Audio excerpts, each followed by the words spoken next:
Welcome back. Respiratory Syncytial Virus, or RSV, is a highly contagious virus that can lead to respiratory illnesses for infants, including lung infections such as bronchitis and pneumonia. RSV has been on the rise over the past few months, and according to the Centers for Disease Control and Prevention, in southern environments like Florida, RSV season has an earlier onset and longer duration than most regions of the country. My guests today are Dr. Anna Zimmermann, a neonatologist specializing in the treatment of premature and sick newborn infants, and Dina Rizzo, whose daughter Winnie tested positive for RSV, but are you ready? Dina didn't even know about RSV at the time. Welcome. Thank you. Thank you. Dr. Zimmermann, what is RSV? So RSV is, like you said, respiratory syncytial virus. It's a common, very contagious respiratory virus that's spread through droplets when you cough and sneeze and through your runny nose. We know that most children will actually get RSV sometime in the first 2 years of life, and the highest risk for hospitalization is under a year, and it is the leading cause of hospitalization in that age group. Well, this is the first time I'm hearing about this, and this is a highly contagious respiratory infection. Yeah, I think there's a couple reasons, right? RSV is really common, and so most kids are getting it. I think there's a misconception that only children that were born premature and only children that have other special health needs or other health complications that we're following are at risk for RSV, when in actuality, the majority of infants that are hospitalized with RSV were healthy term newborns that don't have any other underlying conditions. A lot of kids get RSV and do very well, but some have increased work of breathing. They work harder to breathe. They're breathing faster. They actually develop an oxygen need and need to be admitted to the hospital, or they stop eating and drinking and get dehydrated. So parents need to know that those are the symptoms that they're looking for to be able to advocate for their kids. So you're a doctor and mom to 3 children, right? I understand that you had a very personal experience with RSV. I do. I have 3 children, and my oldest daughter got RSV through an exposure at daycare when she was 14 months old.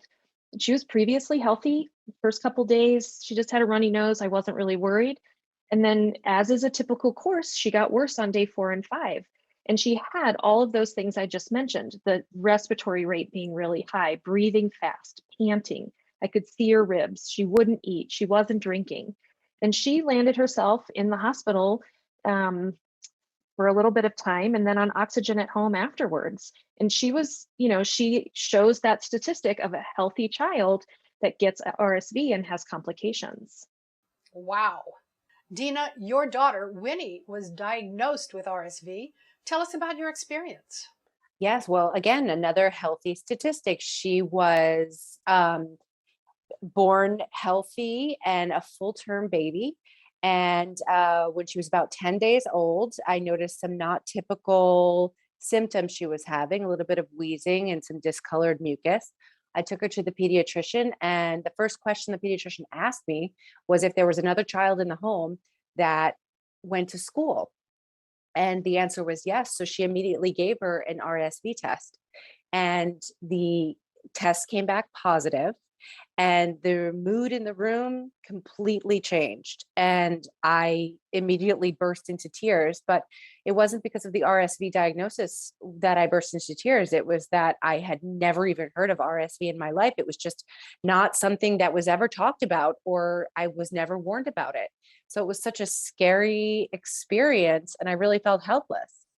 It's just amazing to me that it's such a common infection, but many parents don't know anything about it. And as a parent, Dina, that had to have made you feel like, what the heck? I mean, you probably thought maybe she just had a cold or something.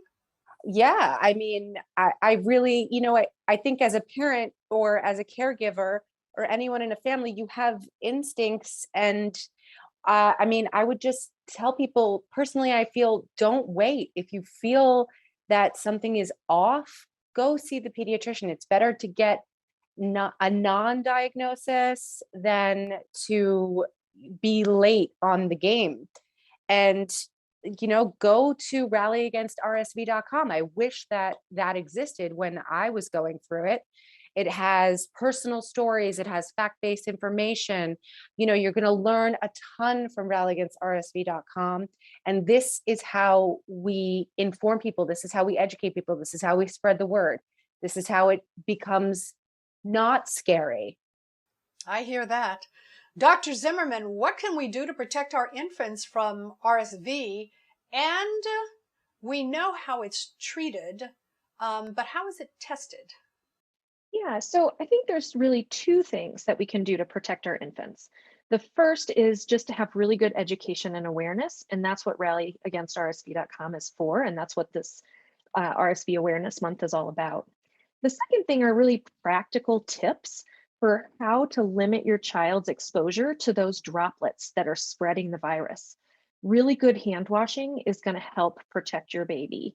Not sharing cups, utensils, wiping down surfaces, encouraging people who have a runny nose, but they think it's just allergies, to maybe come back and visit your baby in a few days when they don't have any symptoms. Parents should feel empowered to be able to control their baby's environment. One of my best tips for people that have both a toddler and an infant in the home is to put a laundry basket at your back door and have your toddler change clothes, wipe them down, take all those clothes off. At daycare or at their play date, they're touching everything and they're getting all those droplets all over their clothes. So it's not just about good hand washing for them, but also about getting those droplets away from their baby sister or baby brother before they go in and give those snuggles. As far as testing, your healthcare provider will have rapid tests that they can provide to you, and that's the best way to get tested. All right. Is there any risk to adults from children with RSV, and do adults transmit it? Yeah, absolutely. Adults get RSV. And most of the time in adults, we don't go and get tested because we just have a cold and we have a runny nose and a low-grade fever. And it's just copious amounts of secretions that are coming out. So we don't even notice necessarily that we have RSV. So again, limiting your exposure to babies, not getting around them if you have a runny nose. You probably, as an adult, had it sometime in the past. So your body has seen it before, it's going to fight it a little bit better. That's not the case for these younger kids. And so you pose more of a risk to the kids than they pose to you in most circumstances. Whew. You have to know the signs and the symptoms. Dina, what's the website again, please? It's rallyagainstrsv.com. That's rallyagainstrsv.com. If you have children in daycare or you notice some signs and symptoms that seem a little strange to you, be sure to check with your pediatrician or your healthcare provider and find out what's going on.